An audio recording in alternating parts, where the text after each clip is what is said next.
வெள்ளிக்கிழமை இந்த வருஷத்திற்கான அக்ஷய திருதியை அன்னைக்கு தினம் நீங்க தங்கம் வெள்ளி எந்த பொருள் வாங்குறீங்களோ இல்லையோ, இந்த ஒரே ஒரு பொருள் உங்க கையில் இருந்தா போதும், வாழ்நாள் முழுக்க கோடீஸ்வர யோகம் உங்களுக்கு ஏற்படும்.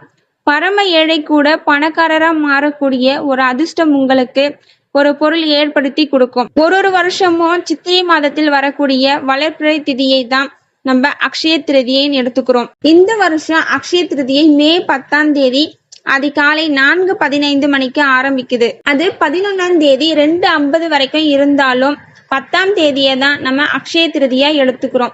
அன்னைக்குதான் நீங்க தங்க நகைகளை வாங்கி குவிக்கணும். அட்சய அப்படிங்கிற வார்த்தைக்கு என்ன பொருள்னு கேட்டீங்கன்னா, வற்றாத, குறையாத, வளர்ந்துகிட்டே போகக்கூடியது அப்படின்னு பொருள்.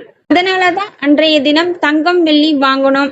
என்ன பொருள் வாங்கினாலும் என்ன விஷயம் செஞ்சாலும் அது வளர்ந்துகிட்டே போகணும் அப்படிங்கிறதுக்காக சில விஷயம் நம்ம செய்யறோம். தங்கம் வெள்ளி வாங்குவது மட்டும் இல்லாம அன்னைக்கு சொந்தமா வீடு வாங்குறவங்க, நிலம் வாங்குறவங்க, கார் வாங்குறவங்க, புதுசா தாம் பையனுக்கு பொண்ணுக்கு வரன் பாக்குறவங்க, நிச்சயதார்த்தம் பண்ணுவாங்க. இது மாதிரி பல நல்ல விஷயங்கள் பண்றது உங்க குடும்பத்துல சுப காரியங்கள் அதிகமா தொடர்ந்து இருக்கிற மாதிரி வாய்ப்புகளை ஏற்படுத்தும். அதனாலதான் அக்ஷய திருதி அன்னைக்கு நல்ல விஷயங்களும் பண்ணணும்.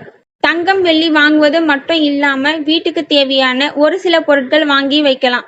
கல்லுப்பு, மஞ்சள், பசுமையை குறிக்கிற விதமா கீரைகள், காய்கறிகள், இது மாதிரி வீட்டுக்கு லக்ஷ்மி கடாட்சத்தை ஏற்படுத்தக்கூடிய பொருட்களை வாங்கி வைக்கிறதும் அக்ஷய திருதி அன்னைக்கு நம்ம வாழ்க்கைக்கு கூடுதல் பலம் சேர்க்கும். அக்ஷய தினம் வெள்ளிக்கிழமை அப்படிங்கறதால தங்கம் வெள்ளி வாங்குறதுக்கான சிறப்பு நேரம் எப்ப அப்படின்னு பாத்தீங்கன்னா, காலையில 9:30 மணில இருந்து 10:30 மணி வரைக்கும், மதியம் 12:30 மணில இருந்து 1:30 மணி வரைக்கும், மாலை நேரத்துல 6:30 மணில இருந்து 7:30 மணி வரைக்கும் தேவையான மொத்த பொருட்களையும் வாங்குவதா இருந்தாலும் அக்ஷய திருதி அன்னைக்கு வாங்க நினைக்கிறவங்க இந்த நேரத்துல வாங்கிக்கலாம். இது கூட இப்ப நம்ம சொல்லக்கூடிய இந்த ஒரு பொருளை கட்டாயம் வாங்கி அன்னைக்கு நீங்க புதுசா வாங்கி இப்ப நம்ம சொல்லக்கூடிய இந்த வழிமுறைய செய்யணும். அது என்ன அப்படின்னா, புதுசா ஒரு மண் சட்டி ஒண்ணு வாங்கணும். மண் பானை இல்ல, மண் சட்டி. கண்டிப்பா உங்க வீட்டு பக்கத்துல மண்பாண்டங்கள் செய்யக்கூடிய இடம் இல்ல சந்தைகள்ல கிடைக்கும்.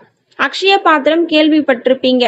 அல்ல குறையாத பாத்திரம் தான் அந்த அக்ஷய பாத்திரம். அப்பேற்பட்ட அட்சய பாத்திரத்திற்கான நிகரான மண் சட்டி வாங்கிட்டு வந்து உங்க வீட்டோட பூஜை அறையில வச்சு அதுல ஒரு நாள் முழுக்க அட்சய திருதி முடியிற வரைக்கும் தண்ணி ஊத்தி வைங்க. அட்சய திருதி அன்னைக்கு அட்சய பாத்திரம் வாங்குற கணக்காதான் இந்த மண் சட்டிய வாங்கிட்டு வந்து உங்க வீட்டோட பூஜை அறையில வைக்கிறீங்க. அதுக்கப்புறம் நீங்க அதை பயன்படுத்துறீங்களோ இல்லையோ அது உங்களோட தனிப்பட்ட விருப்பம். நீங்க அக்ஷய திருதி அன்னைக்கு தங்கம், வெள்ளி, காரு, பங்களா இந்த மாதிரி வாங்குறீங்களோ இல்லையோ, கண்டிப்பா அக்ஷய திருதி அன்னைக்கு அக்ஷய பாத்திரம் வாங்குற கணக்கா இந்த மண் சட்டிய வாங்கிட்டு வந்து உங்களோட பூஜை அறையில வச்சு அதை நிரம்புற வரைக்கும் தண்ணியை ஊத்தி வச்சுட்டு மறுநாள் எழுந்து அந்த தண்ணியை கீழே கொட்டிட்டு நீங்க அதை சமையலுக்கு யூஸ் பண்ணிக்கிட்டாலும் சரி, இல்ல சமையல் அறையில ஒரு ஓரமா வச்சுக்கிட்டாலும் சரி, அது உங்களோட விருப்பம். கண்டிப்பா அக்ஷய திருதி தினம் ஒரே ஒரு மண் சட்டியாவது வாங்கிட்டு வந்து யூஸ் பண்ணி அதுக்கான பலனை அடையுங்கள். தேங்க்யூ ஃபார் வாட்சிங்.